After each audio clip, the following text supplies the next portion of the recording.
아브라함은 조카 롯이 사는 소돔성이 멸망당하지 않도록 기도했습니다. 아브라함은 하나님에게 의인과 악인을 함께 멸하실 것이냐고 물었습니다. 그리고 공의 하나님께 순차적으로 성중에 의인 50명, 45명, 40명, 30명, 20명, 10명이 있으면 멸하지 않을 것인지 묻고 의인 10명만 있어도 멸망시키지 않겠다는 하나님의 약속을 받았습니다. 그러나 소돔 성에는 10명의 의인도 없었습니다. 사람의 모습으로 두 천사가 소돔성을 방문하였을 때 롯이 영접하자 그의 가정에 들어갔습니다. 소돔 백성들이 노소를 막론하고 원근에서 다 모여 롯의 집을 에워싸고 두 사람을 내놓으라고 했습니다. 이유는 우리가 그들을 상관하겠다는 것이었습니다. 두 천사를 욕보이려는 이 일은 소돔이 멸망받을 징조가 되었습니다. 결국 하나님은 소돔 성에 유황과 불을 비같이 내리셨습니다. 아브라함은 아침에 일찍이 일어나 눈을 들어 연기가 옹기가마의 연기같이 치솟음을 보았습니다. 그러나 하나님은 아브라함을 생각하사 롯을 그 엎으시는 중에 내보내셨습니다. 롯은 스스로 구원의 자리에 이른 것이 아니라 전적으로 아브라함 덕분에 구원받았습니다. 롯에 대한 성경의 기록을 보면 롯은 소돔에서 하나님의 백성답게 살지 못했습니다. 롯이 심판의 경고를 전하자 사위들은 농담으로 알고 비웃을 뿐이었습니다. 롯의 말은 별 영향력이 없었습니다. 사위들의 반응은 롯이 소돔에서 어떻게 살았는지 대변해주고 있습니다. 딸들과 아내는 소돔에서의 탈출을 망설였습니다.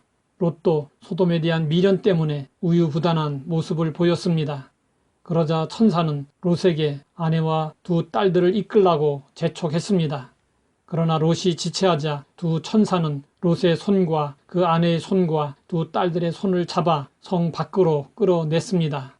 사정이 이 정도라면 하나님은 롯을 포기할 수도 있었습니다. 하지만 하나님은 천사들을 통해 롯과 그의 가족들을 강권하여 구원하려 하셨습니다. 롯의 말을 진작에 받아들이지 않은 그의 아내는 소돔의 불심판이 임할 때 뒤를 돌아보다가 소금 기둥이 되고 말았습니다. 하나님은 아브라함을 부르실 때 말씀하셨습니다. 너를 축복하는 자에게는 내가 복을 내리고 너를 저주하는 자에게는 내가 저주하리니 땅의 모든 족속이 너로 말미암아 복을 얻을 것이라 하신지라. 롯은 가나안 전쟁이 일어났을 때 그리고 이번에 또다시 아브라함으로 인해 은혜와 복을 받았습니다. 그러면 하나님은 어떤 아브라함을 생각하시고 롯을 구원해 주셨을까요? 하나님은 믿음으로 산 아브라함을 생각하셨습니다. 가는 곳마다 하나님께 제단을 쌓은 아브라함을 생각하셨습니다. 그리고 조카 롯의 구원을 위해서 간절히 기도한 아브라함을 생각하셨습니다. 성경은 말씀하고 있습니다. 의인의 간구는 역사하는 힘이 큼이니라. 하나님은 주권적으로 결정하시지만 그 결정에 있어서 의인의 기도를 기억하십니다. 그러므로 우리는 끊임없이 기도해야 합니다. 예수님을 믿어 이미 구원을 받고 하나님의 나라를 누리고 있는 성도들이 해야 할 기도는 무엇일까요? 우리는 하나님의 국류를 구하며 우리의 가정을 위해서, 우리의 교회를 위해서, 이 나라와 민족을 위해서, 그리고 부패와 타락이 만연한 이 세상을 위해서 간절히 기도해야 합니다. 우리의 끈질긴 기도로 말미암아 우리의 삶의 현장이 변화되고 구원이 필요한 우리 주변 사람들이 구원을 받을 수 있어야 합니다. 우리가 아브라함처럼 믿음으로 살고 하나님을 예배하며 기도하는 삶을 산다면 하나님은 우리를 생각하십니다. 아무도 생각하지 않아 쓸쓸히 죽어가는 이 시대에 하나님이 나를 생각하신다는 사실은 가슴 벅차오르게 합니다.